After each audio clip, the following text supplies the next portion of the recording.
where they gave her a drink that caused her to briefly lose consciousness. When she woke up, Graves says she was bound and restrained and was violently raped by Combs. You can't say that you don't know anything. You have to have heard a few things, you must have witnessed a few things, and you saw some stuff. But she told just a wild story about what was going on at the house. 5 new lawsuits have just been filed against Sean Diddy Combs, right before he was scheduled to go for a 4th bail hearing, and the allegations are shocking. From actual minors coming forward with videotapes alleging Diddy sexually abused them at his Miami mansion and New York house, to reports that Diddy would hire male prostitutes to rape victims. The details of these cases are horrifying. Stay tuned as we peel back the layers and take a look at 10 new horrifying accusations fled in the new indictment against Diddy. Plaintiff came to in a twilight state, still dizzy and nauseous, but semi-conscious and disoriented. As plaintiff tried to get his bearings, he realized he was laying face down across a large ottoman with his head and arms hanging off of one side and the lower half of his body hanging off the other. His pants were pulled down to his ankles and his shirt was pulled over his head. He felt a great deal of pain and realized as he looked back that he was being anally sodomized by Combs. His vision was blurry, but he recognized Combs' chest tattoo and the large gold chain with a jeweled cross on it that Combs wore during the interview. Plaintiff tried to fight him off, but felt dizzy and sick whenever he tried to move. Additionally, Combs' bodyguard was holding plaintiff down by the arms. Since November of 2023, Sean Diddy Combs has been engaged in a fierce legal battle with a federal case filed against him by the U.S. Attorney of the Southern District of New York and more than 36 criminal lawsuits coming from victims who were allegedly sexually and physically abused by him.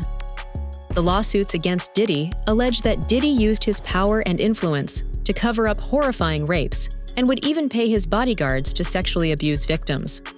So far, more than 100 victims have come forward, and let's just say things aren't looking good. Says he went to a Diddy party at a large home in New York City. Went with friends, drank alcohol that was provided to him, and John Doe says he blacked out. When plaintiff regained consciousness, he was in a dark bedroom with black walls on a bed with black sheets. Everything around him was dark. Plaintiff was horrified to find Combs on top of him, sodomizing him. Plaintiff, in a state of shock and confusion, forcefully fought Combs off and fled the room, making his way to a nearby bathroom.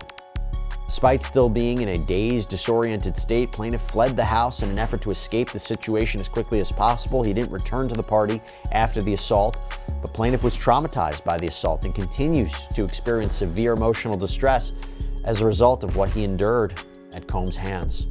People who actually attended Diddy's freak-offs, including A-list celebrities, models, actors, athletes, and even people from Diddy's team, including Diddy's bodyguards and his party planners, have all come forward and are speaking out about the things they saw. There was a pattern to Diddy's behavior. Diddy would invite young models and artists and then pressure them into doing things they didn't want. Oftentimes, these victims, who were mostly minors at the time, would also be given spiked drinks and then taken advantage of. Was it, I could see the progression of the party and where it was going. I was fully aware of where it was going. All day, everyone's drinking. All day, everyone's taking drugs. You know, whoever participates in drugs. Everyone's all over each other by then, kissing, touching, groping. Girls are half naked, fully naked in the pool. Jumping and you know, God knows, there's loads of things that I saw, and kissing and groping and touching and fondling, and I heard sex in the bathrooms. You know, walking past bedrooms, I heard sex going on as well. People do drugs in the bathrooms, come out. I've seen residue of whatever they've just left behind with the whatever the thing that they was using to sniff the substance. Once you've been there all day, where do you think it's going to go?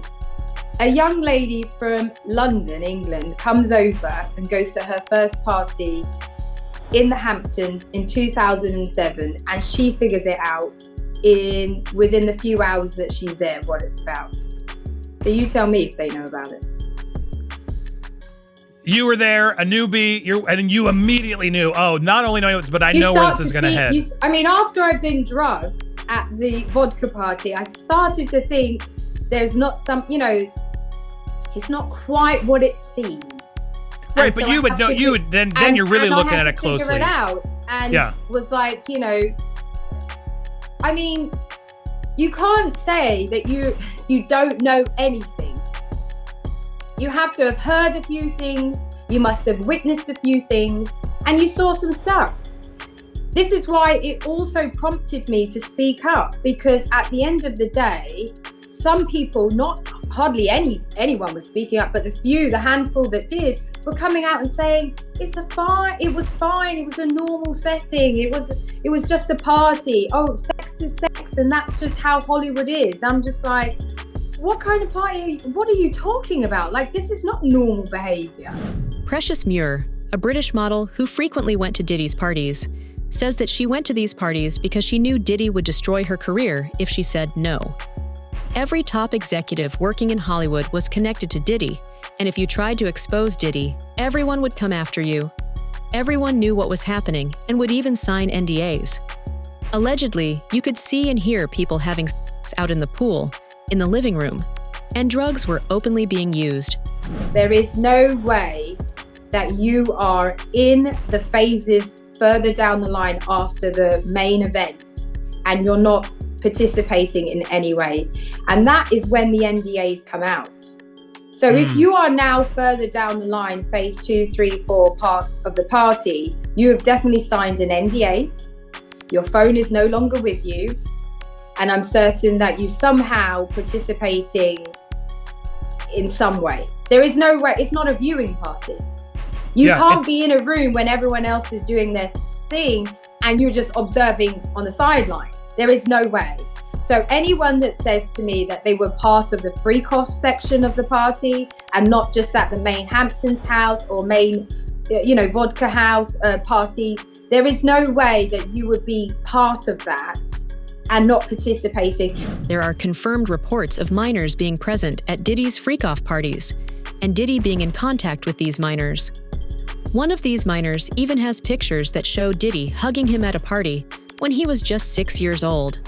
Can you believe this 6-year-old boy was once a guest at Diddy's infamous white party? The disgraced mogul has his arm draped around a young Justin Livtowski back in 1999. Justin is now 31 and tells Inside Edition about taking that photo. He put his arm around me in an uncomfortable way, close to areas that you shouldn't as a grown man. He recalls what he saw at the party. So I remember marijuana, and topless women. That's the two main things that I remember. So, how'd he end up there? Well, his father, David Allen, was Diddy's photographer, snapping pictures of partygoers in the Hamptons. Justin's mom, Maya, was also there. She says the party was family-friendly at first, but then turned raunchy. People were getting high. There were girls swimming topless, young-looking girls that were, not dressed. We moved to another part of the house so that he wouldn't be exposed to what was going on. In later years, Diddy implemented a curfew for children. The kids have like an hour left, so get extra comfortable, but this thing turns into something that when y'all get older, y'all don't want to come to. Diddy had connections to U.S. presidents, music executives, and as it turns out, even the mayor of New York. Diddy allegedly used these connections to silence victims and prevent any legal action against himself.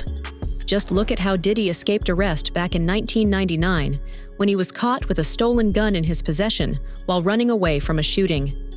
Multiple witnesses testified that Diddy was involved in the shooting, but in the end, someone else had to go to prison. But you do fear him because you're like, you don't know what his next move is going to be. You don't know what he's going to respond or what he's going to say.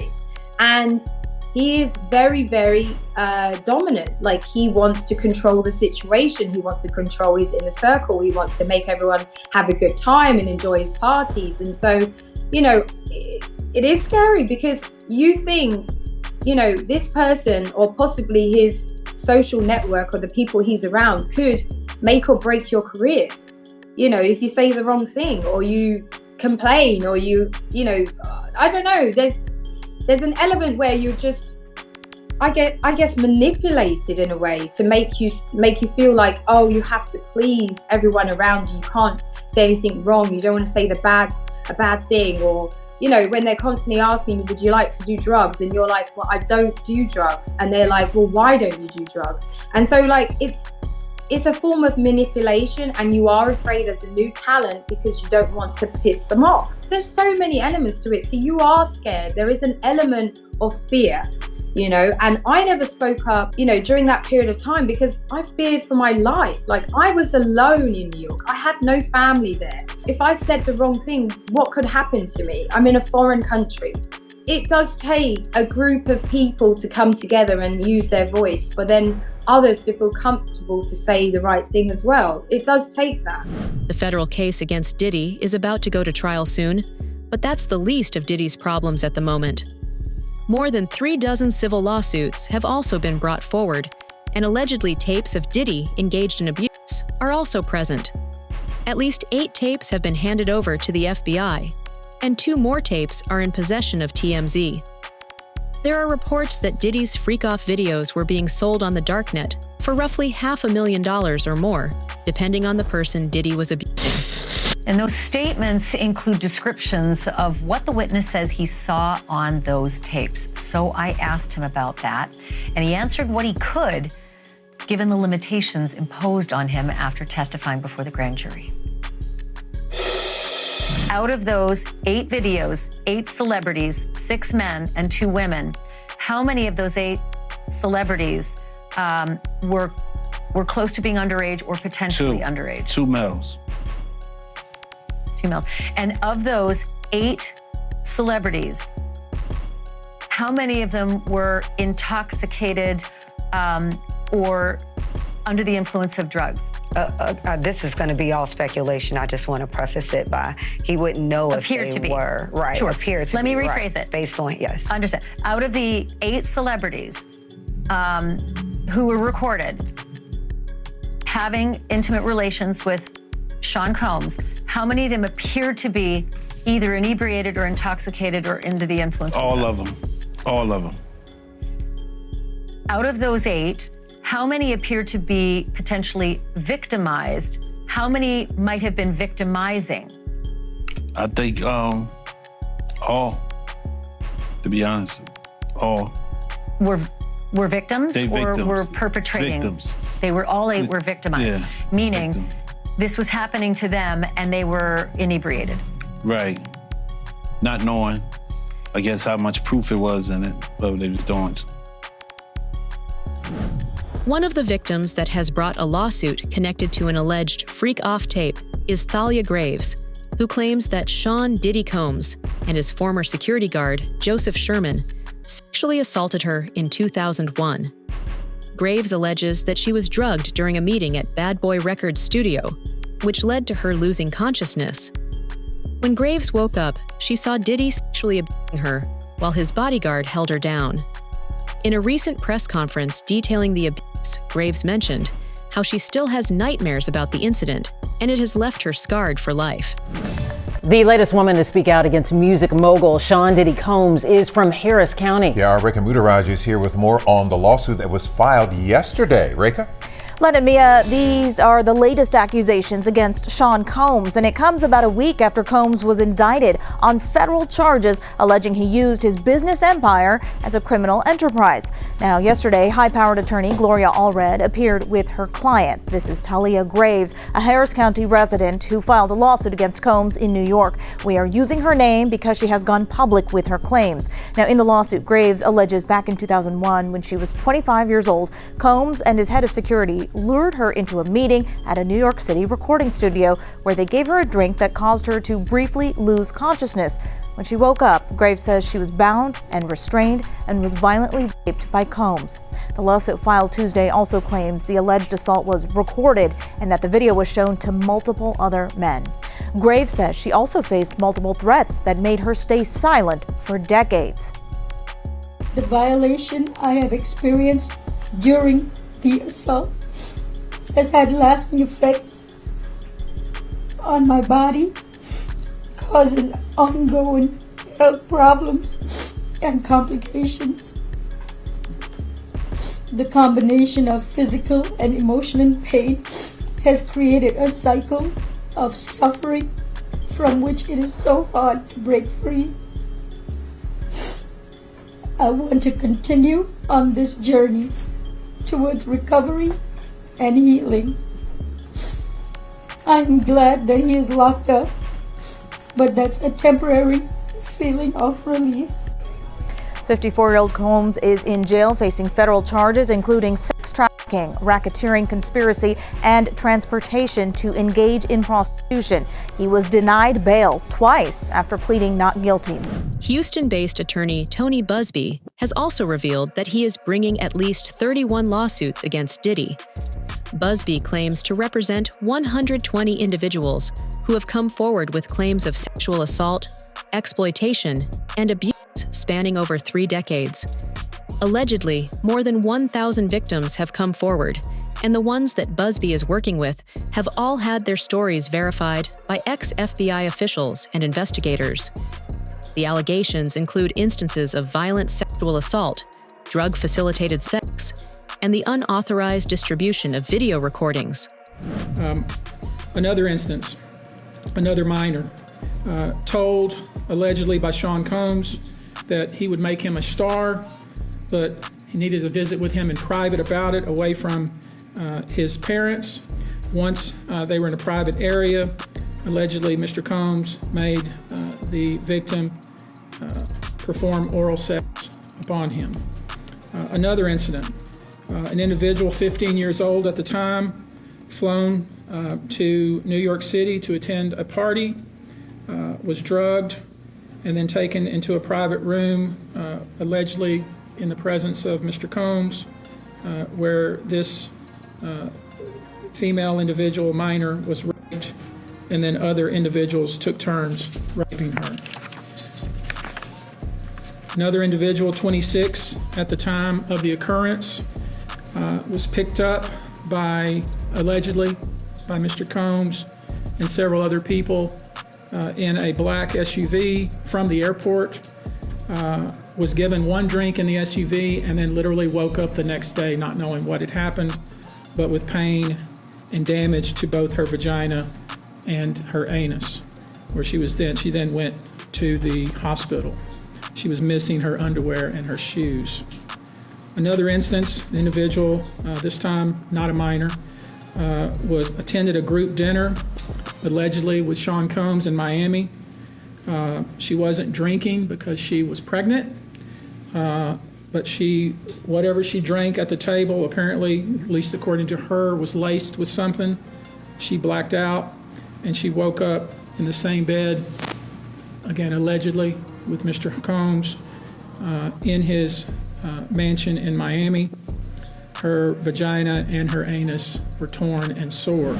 Another key figure that was involved in helping Diddy set up his parties, Tanea Wallace, Diddy's ex-party planner, has also come forward and confessed to everything that she witnessed while working for Diddy.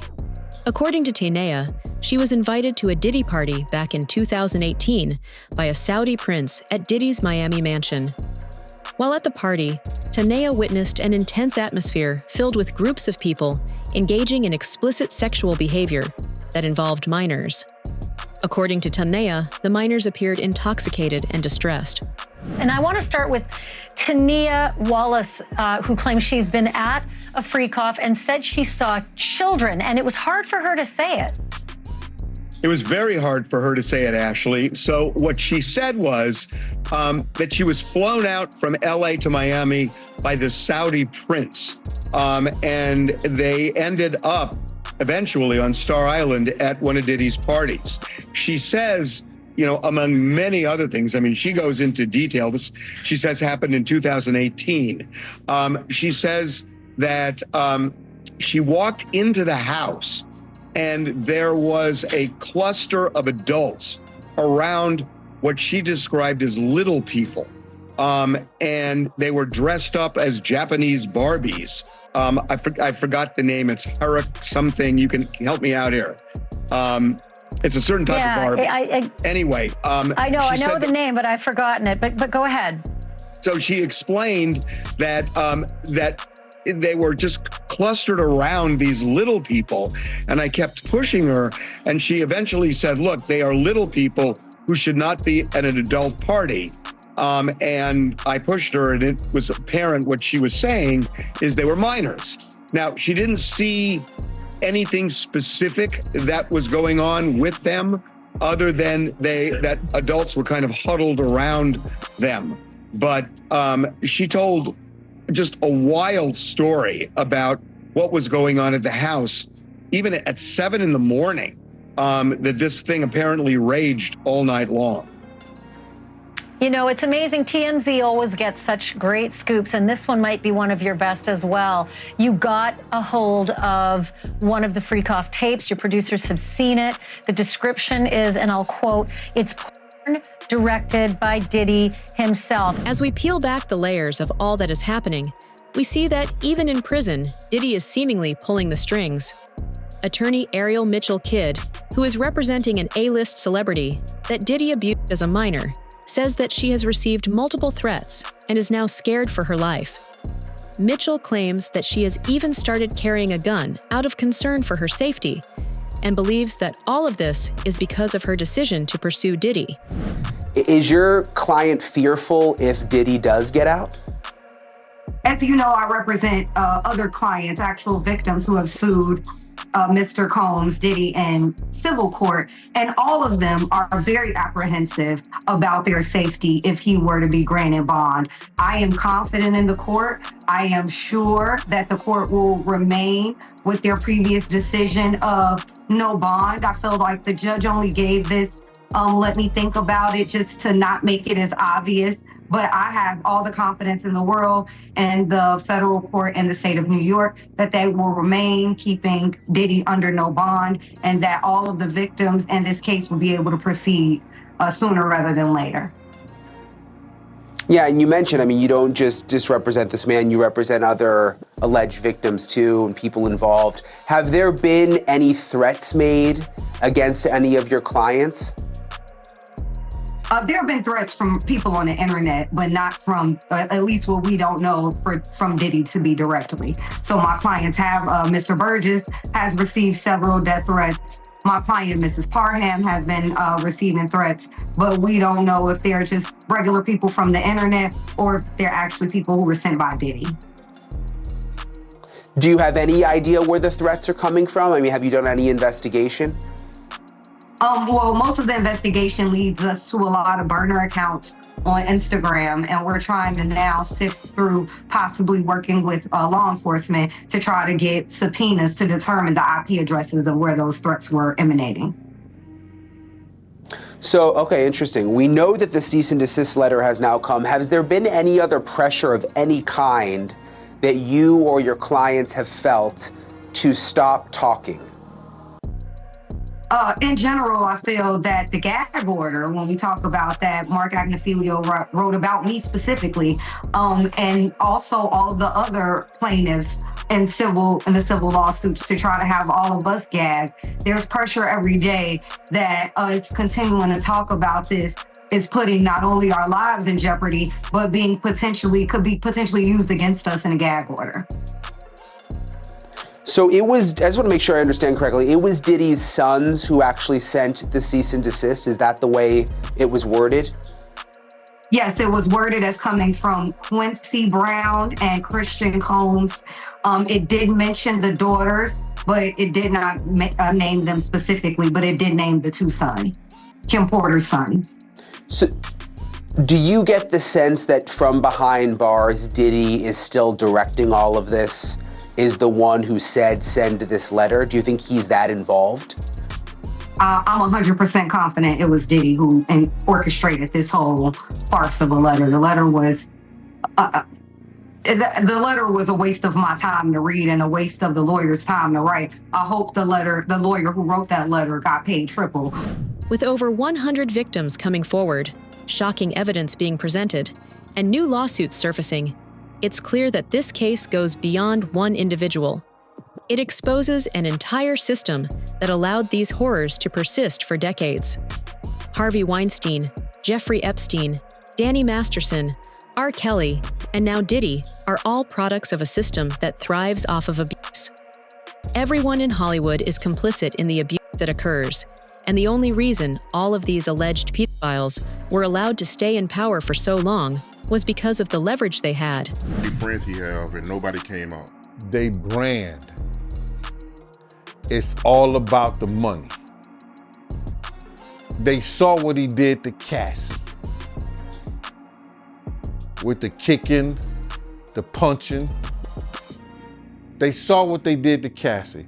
They know that nobody in America liked that. So now, these people are represented by a brand. Whether it's some about the music, clothing, movies.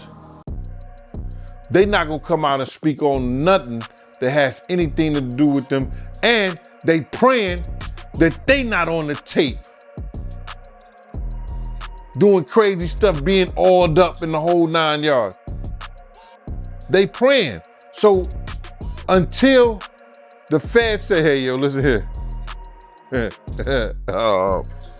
We got you on, hey buddy, we got you on this tape, and girl looked like she was pretty young. We're not gonna show it, but we need you to come and testify against Brother Love, P. Diddy, Puff Daddy, you know, Sean Combs. That's when they're gonna start talking. And they're not gonna be talking in his favor. When the feds come to them and show them what they got on tape, because if he had 250 tapes all over, 250 cameras all over the house, somebody got caught stealing a cookie out the cookie jar. It could be your favorite pastor. It could be your favorite politician. But they didn't think they was being watched, and Brother Love was watching. Yeah, I mean, TD Jakes, he haven't even came out and said anything. And him and Diddy was real cool. Amen. Amen. Yeah, man. And I know the people in the congregation over there is shaking in their boots because this man didn't led them probably, allegedly probably led them to damnation, because those people's hearts are gonna be broken if that man is seen on those tapes doing anything. Because people always put their faith in the pastor instead of putting their faith in God. And what they need to do is understand that he's just a man.